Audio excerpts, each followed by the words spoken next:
C'est sûr, vous êtes des milliers à regarder Nyota Télévision. Mesdames, Messieurs, bienvenue à cette édition du journal dont voici les sommaires. Un deuxième cas de cambriolage enregistré au quartier Kabula-Menchi. Nous sommes dans la commune annexe.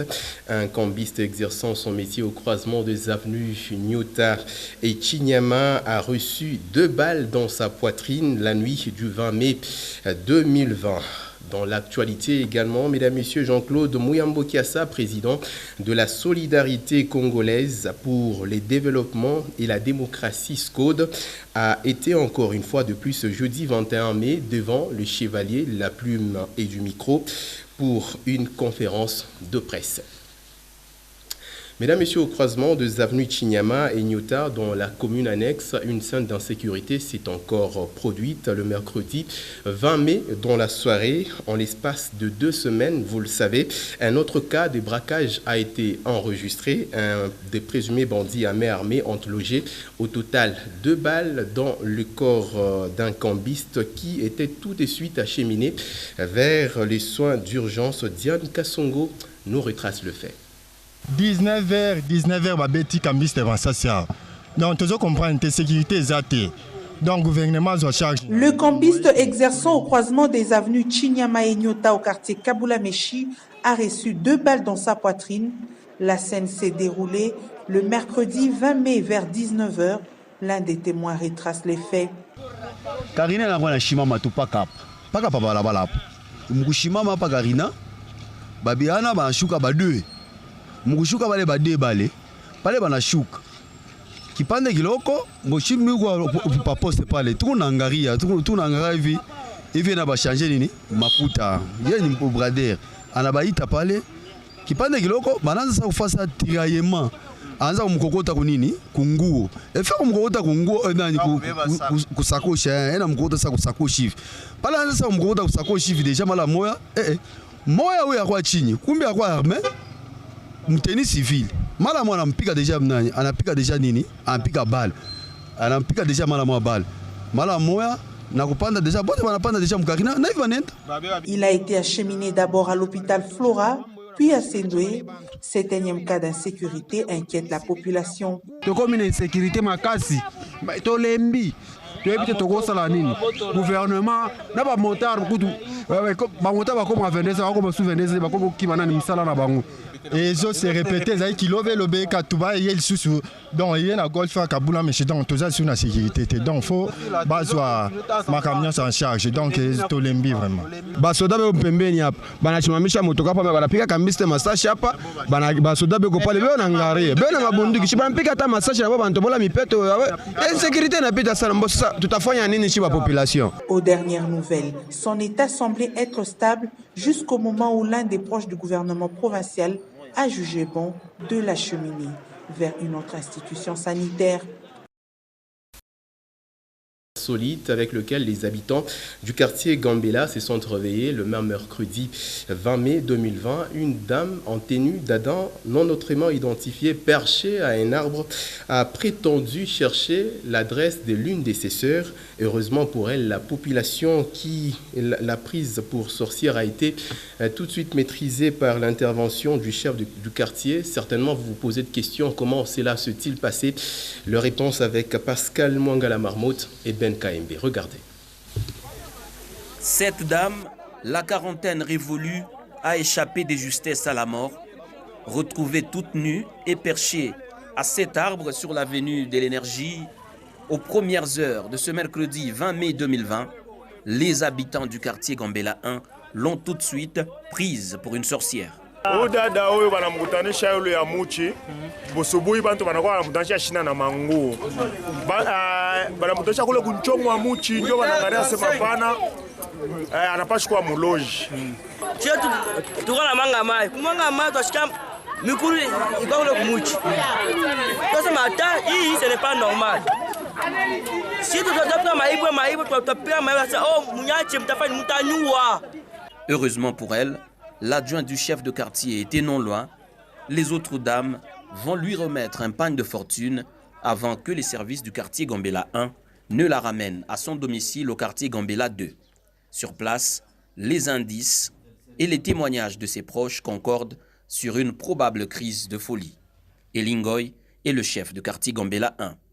Et ce qui est arrivé est que vers le matin, son fils de 12 ans a constaté qu'il y avait les symptômes de sa crise. Il a alerté les membres de la famille.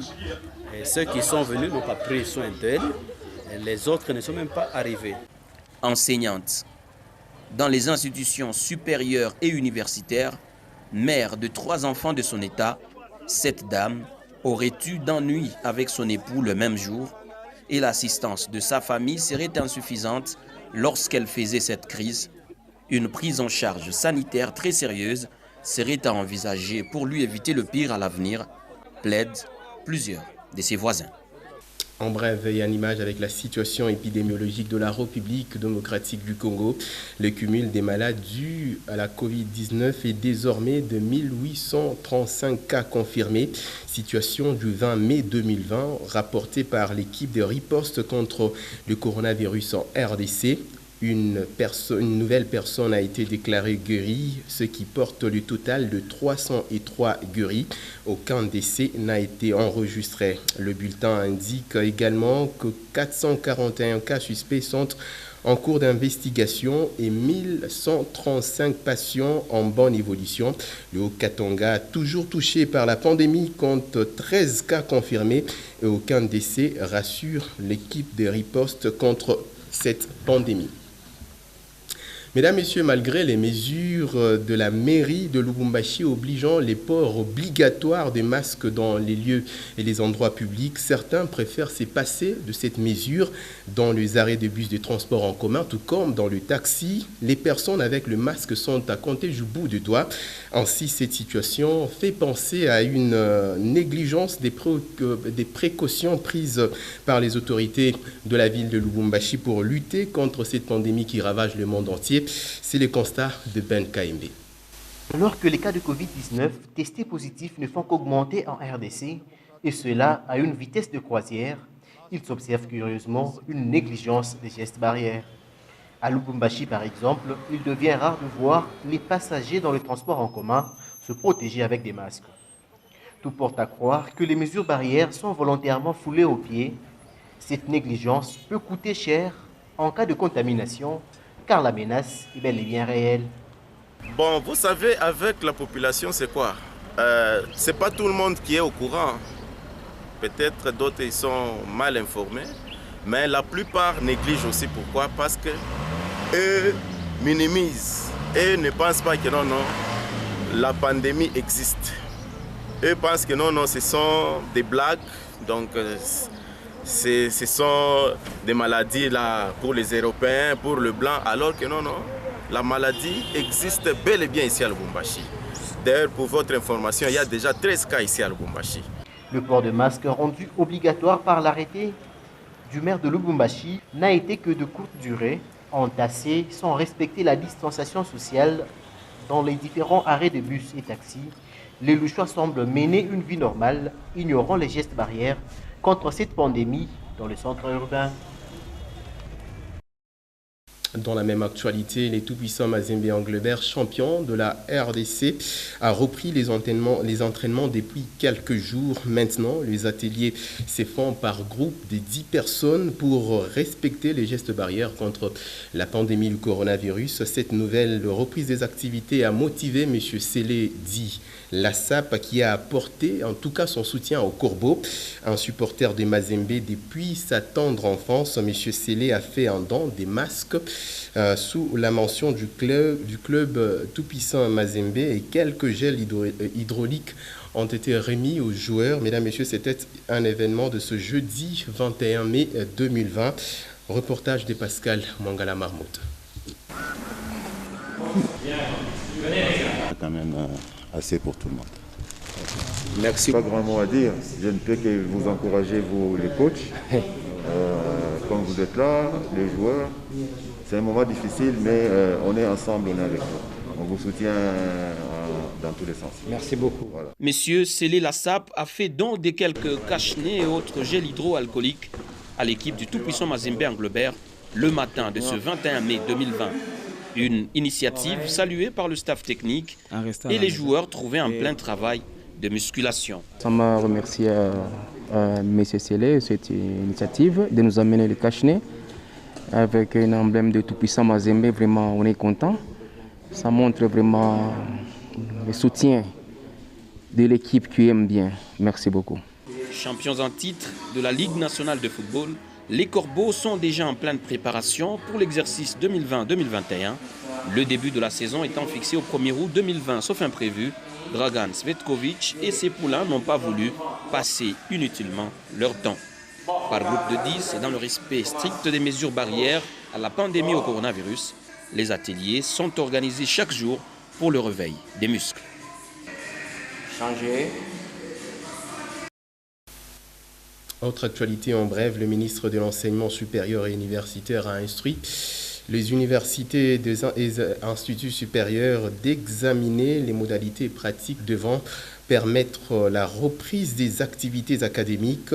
Dans sa correspondance du 19 mai 2020, Thomas Louaka précise que cette reprise commencera dans un premier temps dans les provinces non affectées par la pandémie à coronavirus. Parmi les modalités à prendre, il y a notamment les mesures pratiques pour garantir le respect des gestes barrières, le nombre des professeurs disponibles localement. Vous le savez peut-être, Daniel Massaro, le neveu de Vital Kamere, n'a pas répondu hier 20 mai, selon les procureurs généraux près la cour d'appel de Kinshasa. Matete, Daniel Massaro a gardé silence. Il a refusé de répondre à toutes les questions lui posées en rapport avec son rôle dans le programme de 100 jours du chef de l'État congolais, Félix Antoine Tshisekedi Tshilombo. Par conséquent, le parquet a décidé de le déférer devant le tribunal en mettant en détention préventive à la prison centrale de Makala. Pour rappel, mesdames, messieurs, Daniel Massaro a été appréhendé le vendredi dernier dans le Kwango. Et puis le président national de la solidarité pour les développements et la démocratie, SCODE en sigle, a tenu une conférence de presse. Vous avez suivi dès l'entame de cette édition. C'était ce jeudi 21 mai 2020 dans sa résidence privée. Devant le chevalier de la plume et du micro, Jean-Claude Muyambo Kiassa a dressé un bilan général sur la situation notamment sécuritaire, sanitaire, les dossiers GECAMIN et même l'état des lieux des cimetières ici à Lubumbashi. On l'écoute. Tanza na dossier ya kwanza ya hii bugonjwa iko napitikana mudunia yote. Jusque là kuko bantu bale beko nawaza nasema iko miza. Mimi natafuta kumionesha kia ina miza. Aiwa mbele balikuwa nasema hakuna kintu.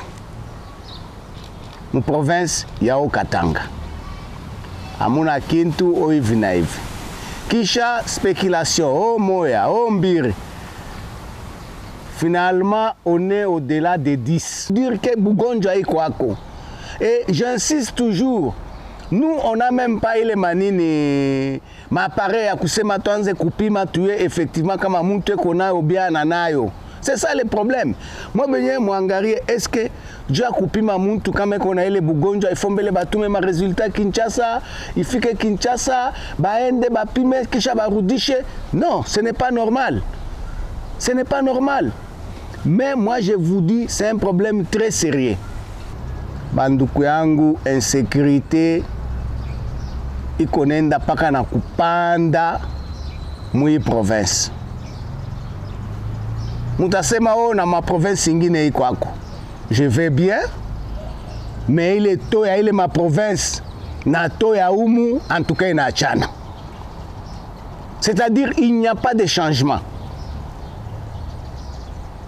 Même l'archevêque de Lubumbashi, Jean-Pierre Tafunga, est inquiet. J'ai un problème, il y a insécurité. Nous, depuis un certain temps ici, nous vivons dans l'insécurité totale. Et on trouve normal. Banze kuwa bantu, chaque jour, kuingiria bantu, chaque jour. Et ce qui est grave, parfois, ni kavni, ka quartier mujima bana bengiria. ya tatu ni Ajekamine. Shie njo tuko na leta, tuko nafanya ma investigation yetu, kisha tuko na mipatia ma information. Ni buluma sana ya kuona kuko bantu bengine beko naanza banaweza kutupieje. Munaanza kututumia ma information ya bongo. Oh, tel montant, oh hivi na hivi, juu tupiblie, kisha mtugeukie mnasema tulilanda. Atutaingia mwile mamiza yenu, mamichezo yenu. Shie tuko na ba enquêteurs betu. Nous avons des enquêteurs, des volontaires qui travaillent à Luena, qui sont en Kolwezi, qui sont à Kakanda, Kambov, Likasi, Lubumbashi et Kipushi. Mishijue kama bichwa yetu iko na fonctionner mzuri umumui province. Je ne peux m'imaginer que we muntu normal mbele ujishe cimetière. Kisha we muntu normal banakonesha hapa ni Tuburi, unenda unabeba unaenga nyumba yako. Est-ce que c'est normal ça? Dans l'actualité également, mesdames et messieurs, célébration à l'échelle mondiale de la journée de la diversité culturelle pour le dialogue et même le développement. C'est 21 mai 2020. Et bien, cette journée donne l'occasion pour mieux connaître et apprécier ce que nous devons aux autres cultures et apprendre la mesure de la diversité, de leur rapport, de leur unicité, complémentarité et même leur solidarité. La Déclaration universelle sur la diversité culturelle a été adoptée. C'était le 2 novembre 2001 par l'UNESCO. C'est ce que nous dit Ben Kaimbe dans ce commentaire. En instaurant le 21 mai, Journée mondiale de la diversité culturelle pour le dialogue et le développement, l'ONU place le dialogue mutuel au centre de tous les efforts pour parvenir à un monde de paix. L'intégration, voire la compréhension mutuelle entre les cultures, joue un rôle essentiel car aucune culture ne peut se prévaloir au-dessus des autres. En marge de cette célébration d'interculturalité, les autorités publiques sont de plus en plus sensibles à la nécessité de développer le dialogue en vue de renforcer la paix, la sécurité, la stabilité au niveau mondial. Ainsi, la complémentarité culturelle n'est plus à démontrer, comme le dit Grégoire Sumbanyangila. Entre cultures, il n'y a pas de développement.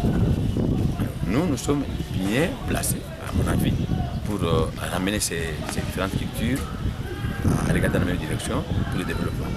Si on s'entre-déchire plutôt, il n'y aura pas de développement. Chacun cherchera, par exemple, un Moulouba dira, moi, chez moi, à Manono, nous sommes experts dans la production de l'huile de palme. Ici, pratiquement, il n'y a pas de sol qui peut faire pousser ces palmiers à huile, mais avec l'expérience, par exemple, des gens, des Congolais, qui sont des Baïmba, là-bas. Ici, on comment dirais-je, on réunit les idées et assurer un développement, par exemple, à partir des palmiers à huile. Connaître et reconnaître nos différences, les respecter en ce qu'elles fondent notre propre identité, c'est donner la chance au siècle à venir de s'épanouir hors des conflits identitaires. L'ONU a reconnu pour la première fois la diversité culturelle comme héritage commun de l'humanité en 2001. Vous êtes des milliers à regarder Nyota Télévision. C'est la fin de cette édition du journal. L'ensemble de la rédaction et l'équipe technique vous remercie sincèrement de l'avoir suivi. Mon plaisir sera celui de vous retrouver. À très bientôt.